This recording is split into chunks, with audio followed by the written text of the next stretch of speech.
Pantesan BBRI stagnan karena kasus ini. Ya, kita akan membahas mengenai dari saham BBRI ya untuk sesi pagi hari ini pukul jam 8.41 tanggal 13 September tahun 2024 bahwa saham BBRI itu stagnan. Itu kenapa Pak Firman? Kenapa kok saham BBRI itu stagnan pada tanggal 4 September sampai tanggal 12 4 September. Kenapa kok di situ-situ saja? Ini ada kasus apa sih? Ya. Nah, ini sudah saya dapatkan ya informasi mengenai hal itu ya dari internal BBRI dan bagaimana ya untuk BBRI hari ini itu. Simak video kali ini baik-baik ya agar kalian itu jaga paham. Namun sebelumnya disclaimer Bapak Ibu, kami tidak menyarankan kalian untuk menjual atau membeli di suatu saham manapun. Jadi keputusan menjual atau membeli ada di tangan kalian masing-masing. Nah, konten kali ini itu enggak terlalu panjang lebar, namun langsung ke topik intinya. Nah, kenapa sih Pak Firman kok saham BBRI ini tuh nggak boleh gerak dulu? Ternyata itu ada kasus ini ya Bapak Ibu ya. Kita dapatkan sumber informasinya di sini ya, bahwa BRI lakukan buyback, jadi kirim sinyal positif kepada investor. Nah, ini tuh beritanya pada bulan Mei.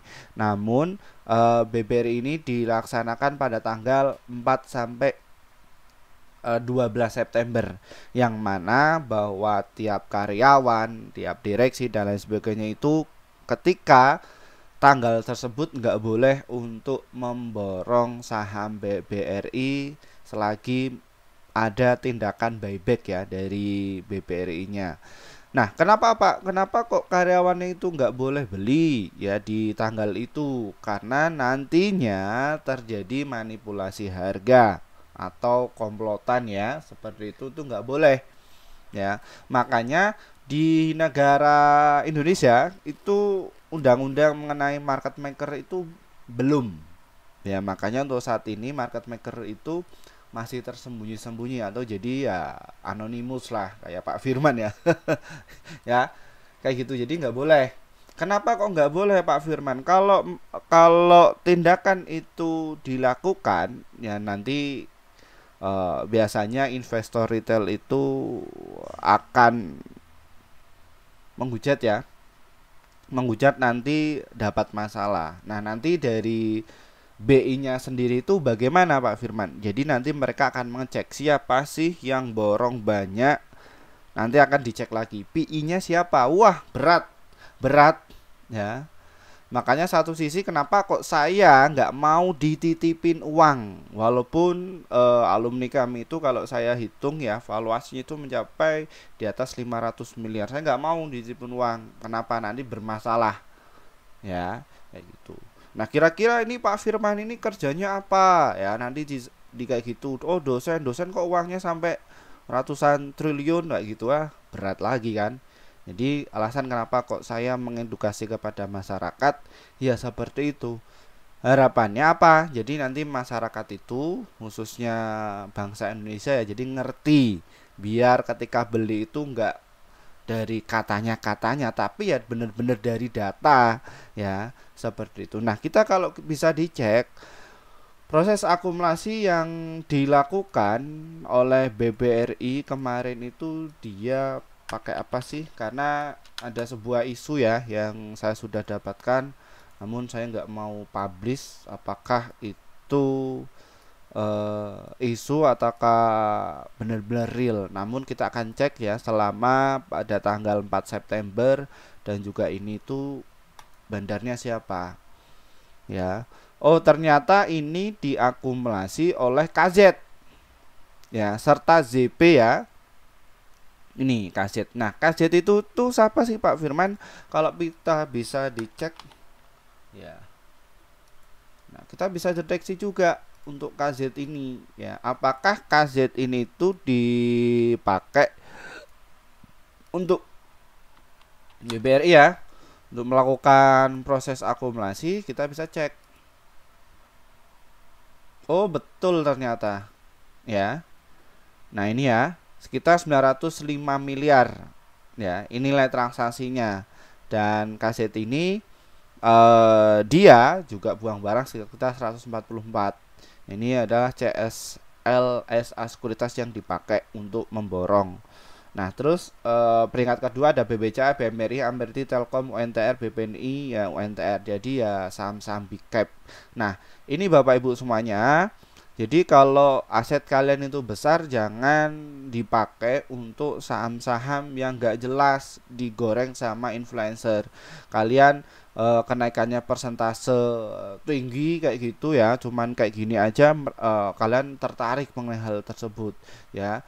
Jadi hilangkan mengenai ya spekulasi seperti itulah. Nah, untuk spekulasi tersebut itu juga ada dana porsi sendiri ya. Berapa Pak porsinya? Nah, di kelas kami itu saya sudah jelaskan.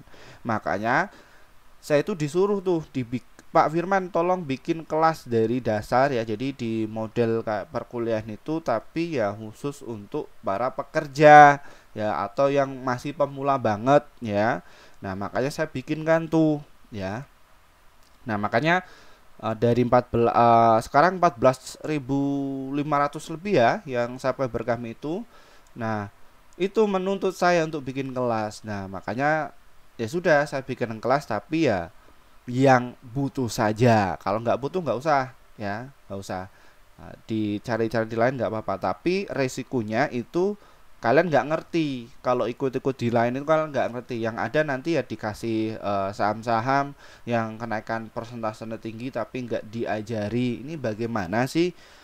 Kok bisa naik segini tuh bagaimana? Dasarnya apa? Dan mekanisme seberapa? Namun di kelas kami itu tak ajari. Ini loh. Bandar ini cara gorengnya kayak gini. Jadi mafia-mafia yang ada di pasar modal itu caranya kayak gini gorengnya.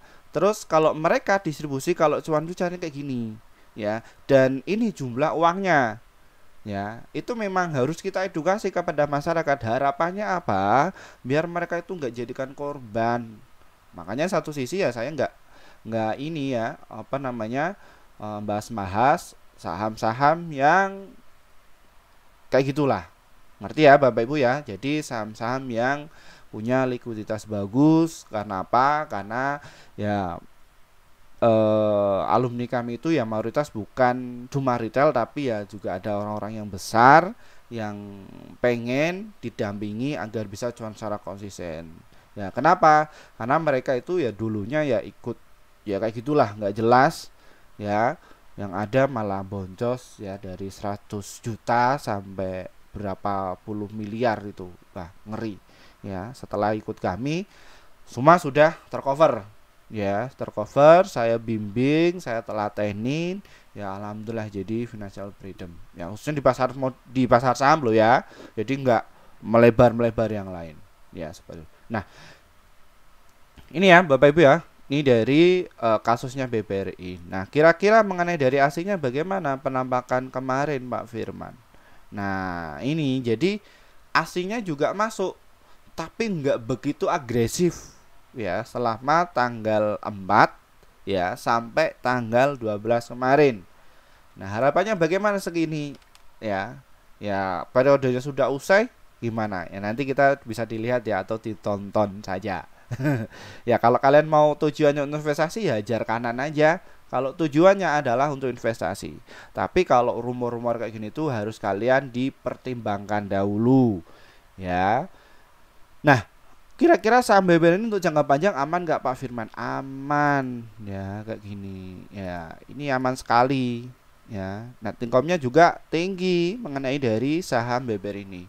Nah, terus dari BBR itu dia masuk di indeks LQ45 ya, dan notabene bahwa saham BBR itu kalau kita lihat secara teknikan analis ya, ini tuh hasilnya setelah data-data kita kumpulkan dari sumber-sumber terbaik kita kumpulkan. Nah, ini ya. Kita cek dulu IHSG-nya bagaimana.